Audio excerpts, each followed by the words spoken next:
Hi folks, Darkblade88 here. This video originally, when I recorded the intro on the way up here, because I'm in the local park, it's far away from anyone that shouldn't want to be caught on my video. It was going to have some sort of jokey opening, but to be honest with you, I don't think it would have fit the tone of this video very well. Basically, because it's, what can I say, it's a very, I think this is possibly the most difficult video I've ever made. Right, as some of you, well, as some of my subscribers will know, I haven't made a video since October. I've barely modelled between October and now. I've made a Gunpla model, well, same made it, I built it, I've got to paint it as you've seen in the October one. I started on another one and shelved that because not long before that I found out that my grandpa, who's no longer with us, was terminally, well, we knew he was, well, not well, we found out he was terminally ill, and basically it was just a matter of time.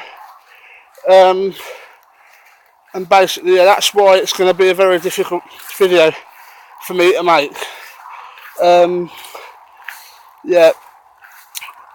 Back late December we found out that basically it was a matter of time.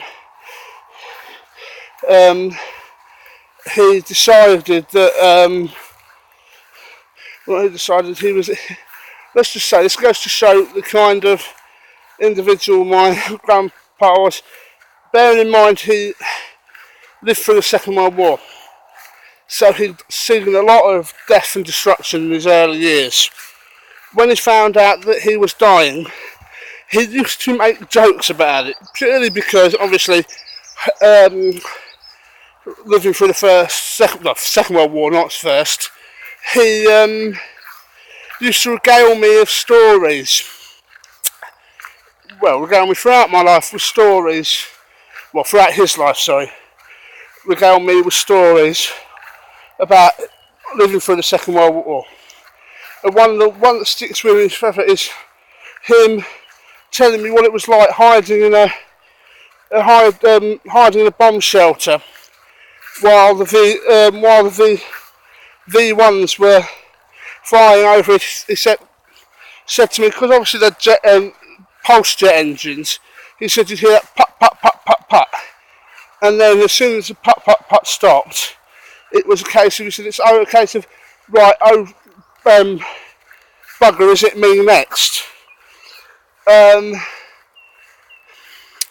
Which that kind of stuck with him, and when he was a bit older, he went off to Australia when they were doing the £10 poms. He went across a £5 pom because he wasn't old enough to be a £10 pom. And when he was working on an Australian sheep station, he heard a backfiring motorbike engine going pop, pop, pop, pop.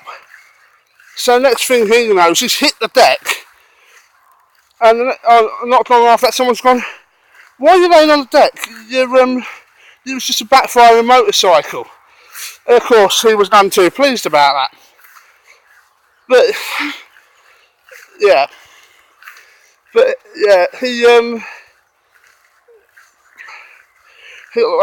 let's just say he lived a very long and then, well, may not have been.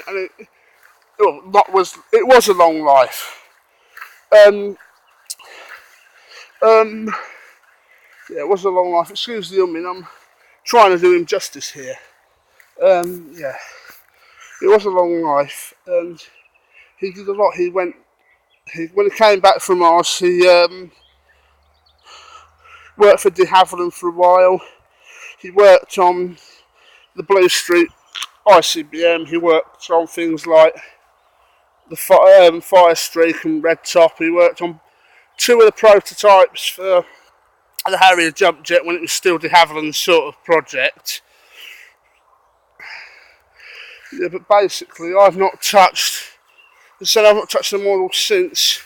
Really, I showed that little bit on the forums I'm on and that, of progress on the Sea Scout, which was him helping me, purely because towards the end of his life, he wasn't in a good enough state of health to help me, and he wanted to help me, but he was resting a lot and sleeping a lot. He used to go to me, "I've fallen asleep again, haven't I, mate?" I said, "Yes, you have, Grandpa, but you obviously needed to sleep." But this is the thing. The wonderful thing about my grandpa is he was so full of helping everyone else, putting others before him, and trusting people. He never gave up on anyone, and he taught me a lot. He taught my dad a lot and his siblings a lot. He taught me not to give up on myself, which in late younger years I was quite ready to do. And I do apologise if my voice is cracking and that, because I'm trying to hold back the tears and that. But he was a great man, in my opinion, and everyone because he also became a teacher and that after working at de Havilland, and everyone that was taught by him just said what a wonderful bloke he was. And basically, he was the one that got between him and my parents, they kind of cemented my love for modelling to the point that he built me a RC aircraft and taught me how to fly it. And that's what I think about the Sea Scout. Is going to be as long a project as I want to make it, purely because I want to do my grandpa proud with it. Excuse the deep breath there, I need to do it to just keep myself in. Yeah, so that's why I haven't modelled now till now. I won't be modelling for a while now because I volunteer at a local pool in Heckington, which is a village next to mine, as I probably said before, and it's its season at the moment, so it's a case of me having to put most of my time between that and job searching. So I'm back, but I'm not, if you see what I mean. But yeah, while I think about it, we did lose my grandpa in April, but I know it's June at the moment, so it's 2 months ago, but it's one of those things that never truly leaves you, but I'll get better, and it gets an easier cross to bear. Well, that's not a great analogy, but the missing someone and the missing being able to talk to them gets an easier cross to bear. In many ways I wish he was still there, but it's not. He's not, and he's in a better place. Anyway, I shall leave it at that. This has been a kind of strange video for me, but I'm going to carry on doing my modelling and that because that's what my grandpa would want me to do, and I can hear him in the back of my head egging me on to get working at it, and I will do. And as I said, this has been a very weird video for me. I shall leave it here. This has been Darkblade88. Goodbye, take care, and keep up the good work, guys.